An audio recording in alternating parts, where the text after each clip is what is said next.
আসসালামু আলাইকুম প্রিয় ফুটবল ফ্যান্স। ব্রাজিল বনাম উরুগুয়ে বাংলাদেশের সময় অনুযায়ী এই নভেম্বরের ২০ তারিখ ভোর ৬টা ৪৫ থেকে এবং নিঃসন্দেহে ব্রাজিল বনাম উরুগুয়ে নামটা শুনেই বুঝতে পারছেন এই সময়ের কনটেক্সটে লাতিন আমেরিকার একেবারে সেরা একটা দ্বৈরথ আমরা দেখব। হাই ভোল্টেজ একটা ম্যাচ, দুটো দলের সাম্প্রতিক দেখাটা দিয়ে শুরু করতে চাই এবং এখান থেকে বোঝা যাবে কেন এটাকে আসলে হাই ভোল্টেজ একটা ম্যাচ বলে বলছি। মার্সেলো বিয়েলসার এই উরুগুয়ের বিপক্ষে ব্রাজিল সর্বশেষ মুখোমুখি হয়েছিল গত কোপা আমেরিকার কোয়ার্টার ফাইনালে, যেখানে গোলশূন্য ড্র হওয়া ম্যাচটা শেষ পর্যন্ত টাই ব্রেকারে নার্ভের পরিচয় দিয়ে উরুগুয়ে ৪-২ ব্যবধানে জিতে নেয়, যেখানে ডরিভাল জুনিয়র যেভাবে আসলে দূর থেকে দাঁড়িয়ে পেনাল্টি কিকগুলো দেখছিলেন এবং ব্রাজিলের প্লেয়ারদের উপর নিয়ন্ত্রণ হারিয়েছেন, সেটা এখন পর্যন্ত কিন্তু আলোচনার মুখ্য একটা বিষয় থাকে। তারও আগে যদি আমরা চলে যাই, উরুগুয়ে তাদের সর্বশেষ আরও একটা ম্যাচে ২-০ গোলে ব্রাজিলকে পরাজিত করেছিল। অর্থাৎ সাম্প্রতিক সময়ে গত বছর থেকে আপনি যদি চলতি বছর পর্যন্ত এই ফেজটা দেখেন, ব্রাজিলের উপর উরুগুয়ের একটা কিন্তু আধিপত্য স্পষ্টত দেখা গিয়েছে। যদিও লম্বা রেসে ব্রাজিলের হেড টু হেড রেজাল্টটা ভালো, তবে আমি যে বললাম ওই যে সাম্প্রতিক পারফরমেন্স, একেবারে রিসেন্ট পারফরমেন্সগুলো এই মুহূর্তে উরুগুয়ের পক্ষেই কথা বলছে। মার্সেলো বিয়েলসার এই উরুগুয়ে দলটা সম্পর্কে একটু কথাবার্তা শুরু করি, তারপর ব্রাজিল প্রসঙ্গে চলে আসবো। আমরা সকলেই জানি খুবই ডিরেক্ট, ভার্টিক্যাল এবং প্রেসিংয়ের দিক থেকে অ্যাগ্রেসিভ ফুটবল খেলে বিয়েলসার এই দলটা, রীতিমতো পাগলাটে টাইপের একটা ফুটবল। সর্বশেষ ম্যাচও কলম্বিয়ার বিপক্ষে তারা ৩-২ ব্যবধানে জয় পেয়েছে এবং কলম্বিয়ার কাছে কিছুদিন আগে কোপা আমেরিকার সেমিফাইনালে হারের একটা প্রতিশোধ নিয়েছে।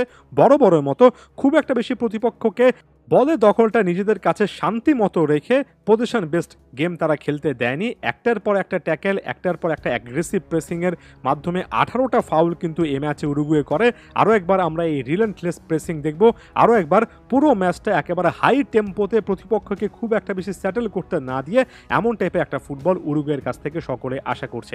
এ দলটা যারা কিনা সাম্প্রতিক সময়ে ৪-২-৩-১ ফরমেশনে খেলছে, এ দলটার ডিফেন্স লাইনে গিমেনেজ, অলিভেরার মতো প্লেয়াররা রয়েছেন।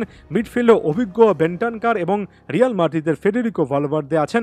মিডফিল্ড টু ফাইনাল থার্ডে পেলিস্ট্রি, অ্যাগুয়ের বদলি হিসেবে নেমে এর আগের ম্যাচে গোল পাওয়া ম্যানুয়েল উগার্তি তারা রয়েছেন। ফাইনাল থার্ডে ডারুয়েন নুনিয়েজের মতো একজন গোল স্কোরার আছেন।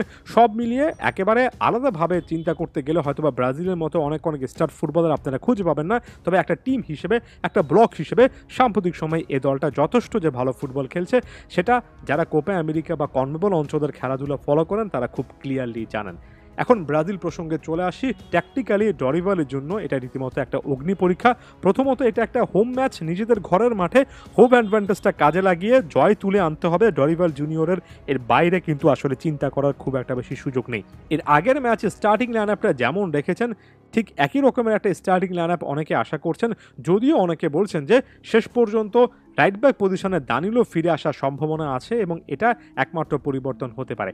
সর্বশেষ ম্যাচে ভেনেজুয়েলার বিপক্ষে ১-১ গোলের ড্রটা যদিও আমার কাছে মনে হয় যেভাবে ব্রাজিল ফুটবল খেলে যে খুব খারাপ কোনো বিষয় নেই। বিশেষ করে ভিনিসিয়াস জুনিয়র যদি পেনাল্টি থেকে গোল করতে পারতেন কিংবা একটা শট পোস্টে লাগিয়েছেন, সেটা যদি জায়গা মতো রাখতে পারতেন, তাহলে ব্রাজিলের এই ফুটবলটা থেকে আরও ইতিবাচক বলা যেত। তবে আমি একটা জায়গায় একমত, কমেন্ট বক্সেও প্রায় সকলে এই জিনিসটা বলছেন যে আমি এখানে যতই ইমপ্রুভমেন্টের আসলে জায়গা খুঁজি না কেন, মাঠের ফুটবলে এমন টাইপের ম্যাচে নিজেদের ঘরের মাঠে ব্রাজিল যদি একটা স্টেটমেন্ট মেক করতে না পারে, তাহলে ডরিভাল জুনিয়র আসলে বড় রকমের বিপদে পড়বেন।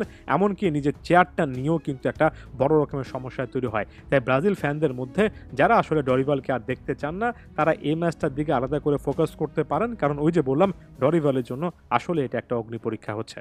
এই মুহূর্তে ব্রাজিলের আসলে কি করা উচিত? প্রতিপক্ষ যখন অনেক প্রেস করবে, আমার কাছে মনে হয় ব্রাজিল তাদের ফাইনাল থার্ডের উপর নির্ভরতা বাড়িয়ে এমন একটা ম্যাচ বের করে আনা উচিত।